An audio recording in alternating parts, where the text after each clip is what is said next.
तो नमस्कार दोस्तों, स्वागत है आप सभी का हमारे YouTube चैनल पर। आज हम आ गए हैं एक और इन्फॉर्मेटिव वीडियो लेकर। तो आज हम इस वीडियो में बात करेंगे कंप्यूटर टैक्स सॉफ्टवेयर अगर आप यूज़ करते हो तो उसके अंदर जो इनकम टैक्स का चालान है वो कंप्यूटर टैक्स सॉफ्टवेयर से कैसे भरा जाता है वही हम बताने वाले हैं। तो जैसे ही आप अपने सॉफ्टवेयर को यूज़ करोगे तो आपको ऐसे ऑप्शन दिखाई देंगे। हमारा काम है जो टैक्स में होने वाला है, तो आपको टैक्स के ऊपर क्लिक कर देना है। टैक्स पे क्लिक करने के बाद में जितनी भी पार्टी आपकी है वो सारी की सारी आपको यहाँ पर शो हो जाने वाली है।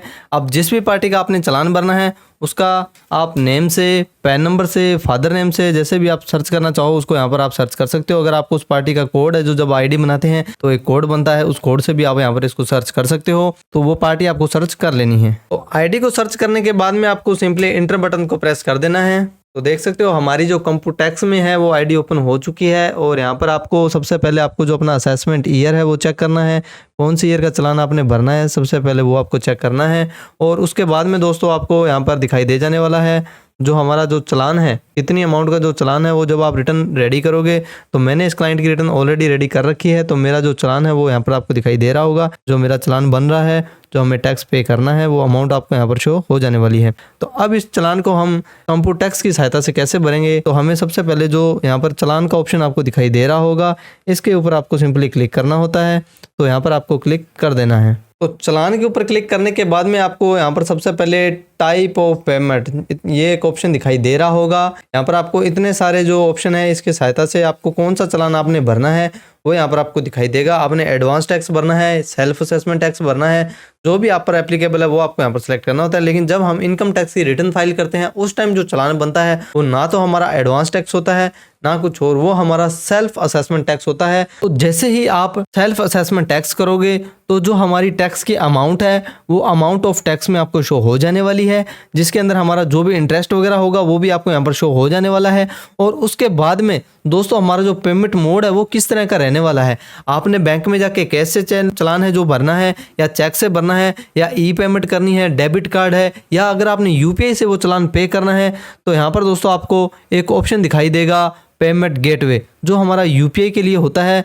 और उससे अगर आपने ये चालान पे करना है तो इसको आपको यहाँ से जो है सेलेक्ट कर लेना होता है।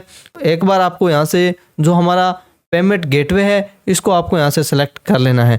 जैसे ही आप पेमेंट गेटवे को सिलेक्ट करोगे तो जो हमारी चालान की अमाउंट को एक बार अच्छे से चेक कर लेना है। और उसके बाद में दोस्तों यहाँ पर आपको दिखाई दे रहा होगा generate E filing challan from portal, इसके ऊपर आपको क्लिक कर देना है। ये ऑटोमेटिक हमें इनकम टैक्स पोर्टल के ऊपर ले जाने वाला है। तो दोस्तों देख सकते हो जो हमारी प्रोसेस है वो स्टार्ट हो चुकी है। अब हमारे कंप्यूटर टैक्स सॉफ्टवेयर की सहायता से ये हमें इनकम टैक्स पोर्टल के ऊपर ले जाने वाला है। अभी आपको यहाँ पर हम दिखा देने वाले हैं कैसे ये वर्क करेगा, कैसे हमें इनकम टैक्स पोर्टल पे ये ले जाने वाला है। बस आपको वेट करना है, आपको देखते जाना है क्या हो रहा है। तो ये हमें इनकम टैक्स पोर्टल के ऊपर ले आया है। अब यहाँ से लॉगिन भी ऑटोमेटिक ही हो जाने वाला है।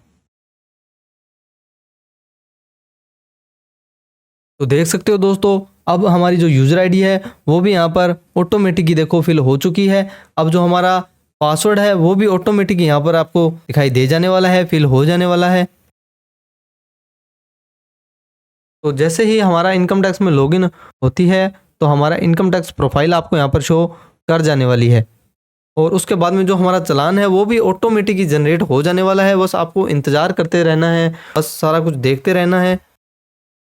देख सकते हो ई फाइल के जो उसके ऊपर आ चुका है, ई पे टैक्स में भी ऑटोमेटिक सेलेक्ट हो चुका है।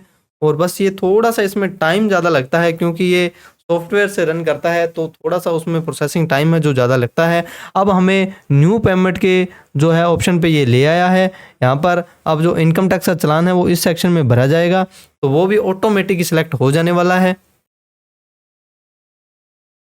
तो अब हमारा जो असेसमेंट ईयर है वो भी ऑटोमेटिक ही सिलेक्ट हो जाएगा, वो भी हमें सेलेक्ट करने की ज़रूरत नहीं है। बस मैंने आपको पहले भी बताया, हमें सिर्फ इंतज़ार करना है और इंतज़ार करना है। तो देख सकते हो जो हमारा ईयर है वो भी ऑटोमेटिक सिलेक्ट हो चुका है। अब हमारा जो टाइप ऑफ पेमेंट है वो सेल्फ असेसमेंट टैक्स 300 के अंदर ये चालान भरा जाता है, वो भी ऑटोमेटिक सिलेक्ट हो चुका है। और उसके बाद में जो हमारा चालान की अमाउंट है वो कौन से हेड में जाएगी, टैक्स में जाएगी, सरचार्ज है, सेस है, वो जो हमने सॉफ्टवेयर में सेलेक्ट किया था, जो ऑटोमेटिकली सेलेक्ट हुआ था टैक्स के अंदर, वहीं ये अभी उसी टैक्स के हेड के अंदर ये अमाउंट है जो ऑटोमेटिकली आ जाने वाली है। तो देख सकते हो जो हमारी टैक्स की अमाउंट थी वो ऑटोमेटिकली टैक्स के ऐड में है जो आ चुकी है और ये आगे भी प्रोसेस है जो ऑटोमेटिक ही दोस्तों हो जाने वाला है। देख सकते हो अब हमारी जो पेमेंट है वो हमें पे किस मोड में पे करनी है। वो वैसे तो हमने यूपीआई की जो कमांड थी ऑटोमेट पहले ही सॉफ्टवेयर से दे दी थी, तो ये भी ऑटोमेटिक ही सॉफ्टवेयर से उसको रन कर लेने वाला है। तो ये हमारी नेट बैंकिंग हो चुकी है, ये हमारा डेबिट कार्ड है, ये हमारा पे एट बैंक काउंटर है, आरटीजीएस है और payment gateway including UPI and credit card, जिससे हमें अभी पेमेंट जो हमारा चालान है वो पे करना है। देख सकते हो तो हमारा यूपीआई का था वो ऑटोमेटिक सिलेक्ट हो चुका है। अब हमारा यूपीआई है। अब यहाँ पर दोस्तों आपको एक बैंक है जो सिलेक्ट करना होता है, ये आपको मैनुअली करना होगा। यहाँ से दोस्तों आपको आ जाना है और आपको कोई भी बैंक को सिलेक्ट कर लेना है। मैंने कोटक महिंद्रा बैंक को सिलेक्ट कर लिया है और उसके बाद में आपको दोस्तों यहाँ से ओके पर कर देना है और उसके बाद में आपको कंटिन्यू बटन पर प्रेस कर देना है। जैसे ही आप कंटिन्यू बटन पर प्रेस करते हो तो यहाँ से एक बार फिर से आपको अच्छे से चेक कर लेना है, जो हम चालान है जो पे कर रहे हैं वो अच्छे से एक बार सही से देख लेना है भी उसमें कोई मिस्टेक तो नहीं रहेगी, क्योंकि अभी भी हमारे पास वक्त है, हम उसे चेंज कर सकते हैं। तो आपको अपना जो असेसमेंट ईयर है उसको चेक कर लेना है, फाइनेंशियल ईयर को चेक कर लेना है, जो हम टैक्स पे कर रहे हैं उसका मेजर हेड माइनर हेड उन दोनों को अच्छे से चेक कर लेना है। और उसके बाद में दोस्तों आपको नीचे आने के बाद में जो हमारी टैक्स की अमाउंट है उसको भी एक बार अच्छे से है जो देख लेना है, कहीं हमारी टैक्स की अमाउंट है वो कम या ज़्यादा तो नहीं। सारा कुछ ओके होने के बाद में दोस्तों आपको नीचे की तरफ आना है और यहाँ पर आपको ऑप्शन दिखाई दे रहा होगा पे नाउ। अभी हमें पे नाउ के ऊपर है जो क्लिक कर देना है। जैसे ही आप पे नाउ पे क्लिक करोगे तो आपको यहाँ पर कुछ टर्म एंड कंडीशन है वो दिखाई दे रही होगी, ये एक बार आपको रीड कर लेनी है। और उसके बाद में दोस्तों आपको सिंपली नीचे आने के बाद यहाँ पर चेकबुक का है, इस चेकबुक को आपको टिक कर देना है। जैसे ही आप चेकबुक को टिक करोगे तो सबमिट टू बैंक के ऊपर आपको क्लिक कर देना है। जैसे ही आप सबमिट टू बैंक पे क्लिक करोगे तो आपको एक ऐसा इंटरफेस है जो दिखाई देने वाला है, जिसके अंदर हमारा जिस बैंक से हम भर रहे हैं वो ऑप्शन दिखाई देगा। उसके बाद में दोस्तों आपको यहाँ पर इसे आई हैव अंडरस्टूड इसको आपको चेकबुक को टिक कर देना है और स्किप द स्टेप के ऊपर आपको क्लिक कर देना है। और उसके बाद में आपको जो हमारी चालान की अमाउंट है वो ऊपर शो कर जाने वाली है। अभी हमें नेट बैंकिंग से, यूपीआई से, क्यूआर कोड से जिससे भी ये चालान पे करना है वो आपको यहाँ से सिलेक्ट करने है। इसको क्यूआर से चालान को भरने वाला हूँ तो मैंने जो क्यूआर है उसको सिलेक्ट कर लिया है। और उसके बाद में दोस्तों आपको यहाँ पर जो क्यूआर है वो यहाँ पर आपको सिलेक्ट कर लेना है, भीम यूपीआई के ऊपर आपको क्लिक कर देना है। फिर से एक बार आपको चालान की जो अमाउंट है वो एक बार फिर से आपको यहाँ से चेक कर लेनी है, कहीं वो कम या ज़्यादा तो नहीं। सारा कुछ ओके होने के बाद में दोस्तों आपको सिंपली मेक पेमेंट फॉर जो हमारी अमाउंट है उसके ऊपर आपको क्लिक कर देना है। जैसे ही आप क्लिक करोगे तो एक आपको क्यूआर है जो जनरेट हो जाने वाला है, जिसकी टाइम लिमिट 5 मिनट तक होती है, 5 मिनट। 5 मिनट के बाद में ये जो हमारा क्यूआर है वो एक्सपायर हो जाएगा। तो 5 मिनट अगर हो चुके हैं तो उसके बाद में इस चालान पे हमें, इस क्यूआर पे हमें पेमेंट नहीं करनी, ये भी ध्यान दें, और इस क्यूआर पे आपको पेमेंट कर देनी है। तो देख सकते हो दोस्तों जैसे ही आप क्यूआर पे पेमेंट करोगे तो ये थोड़ी सी लोडिंग लेगा, प्रोसेस इसकी चल रही है। जो हमारा चालान था वो चालान आपको the challan payment is successfully, हमारा चालान है जो भरा जा चुका है। और उसके बाद में दोस्तों यहाँ पर आपको डाउनलोड का ऑप्शन दिखाई दे रहा होगा, यहाँ से आप इस चालान को जो डाउनलोड भी कर सकते हो। कि इस चालान के अंदर तो जो हमारी ज़रूरत की चीज़ें होती है वो भी मैं आपको बता देने वाला हूँ। जैसे ही आप चालान को ओपन करोगे तो यहाँ पर जो हमें चालान में ज़रूरत की चीज़ें हैं, जैसा कि हमारा BSR कोड है वो हमें ज़रूरत होती है, क्योंकि जब हम रिटर्न फाइल करेंगे तो इसे हमें डालना होता है। हमारा चालान नंबर ज़रूरत होती है और हमारी जो अमाउंट है।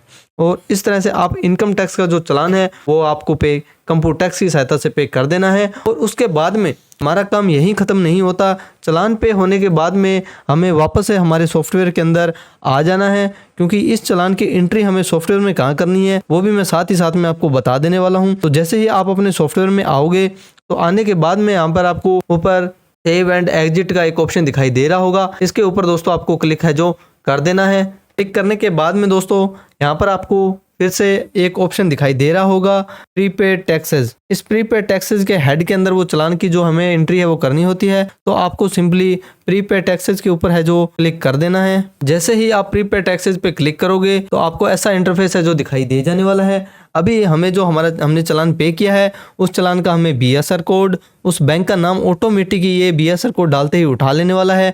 फिर हमें चालान की डेट, फिर हमारा चालान नंबर, फिर हमारी टैक्स की अमाउंट, जिस भी हेड के अंदर आपने चाहे टैक्स भरा है, चाहे आप पे सरचार्ज लगा है या आपने इंटरेस्ट पे किया है, तो उसको अलग अलग हेड में दिखा देना है। अगर आपको सिंपली अगर आप उसको टोटल अमाउंट को टैक्स में भी दिखा देते हो तो भी कोई दिक्कत नहीं है। और इस तरह से आप जो चालान की एंट्री आपको यहाँ पर कर देनी है। तो चालान की एंट्री करने के बाद में दोस्तों आपको सिंपली एग्जिट बटन है वो आपको यहाँ पर दिखाई दे रहा होगा, हमें एग्जिट बटन के ऊपर प्रेस कर देना है। जैसे ही आप एग्जिट बटन पे प्रेस करते हो तो अभी आपको दिखाई देगा जो हमारा चालान बन रहा था वो चालान हमारा जीरो हुआ है कि नहीं, वो आपको मैं यहाँ पर दिखा देने वाला हूँ। और उसके बाद में आपको दोस्तों ऊपर की ओर स्क्रॉल करना है। तो यहाँ पर आप देख सकते हो जो हमारी अमाउंट थी वो राउंड ऑफ में है, 1 रुपये 2 रुपये या 1 रुपये कभी ज़्यादा कम है वो राउंड ऑफ में उठाता है, तो इसकी कोई दिक्कत नहीं है। तो इस तरह से दोस्तों आप जो इनकम टैक्स का चालान है वो कंप्यूट टैक्स सॉफ्टवेयर की सहायता से इजीली पे कर सकते हो। अगर आपको चालान पे करने में कोई भी दिक्कत परेशानी का सामना करना पड़ता है तो आप हमारी हेल्पलाइन नंबर पर कॉल कर सकते हो, हमारी प्रोफेशनल सर्विस है वो ले सकते हो। आई होप दोस्तों आप सभी को वीडियो काफ़ी पसंद आई होगी। ऐसे ही और इन्फॉर्मेटिव जानकारी जानने के लिए हमारे चैनल से जुड़े रहें। अगर अभी तक हमारे चैनल को सब्सक्राइब नहीं किया तो हमारे चैनल को सब्सक्राइब करें, क्योंकि मैं कंप्यूट टैक्स के ऊपर ही सारी की सारी वीडियो है जो अपलोड करने वाला हूं। मैक्सिमम वीडियो मैं कंप्यूट टैक्स के बारे में ही बताने वाला हूं, तो हमारे चैनल से जुड़े रहें। थैंक यू सो मच दोस्तों। जय हिंद, जय भारत।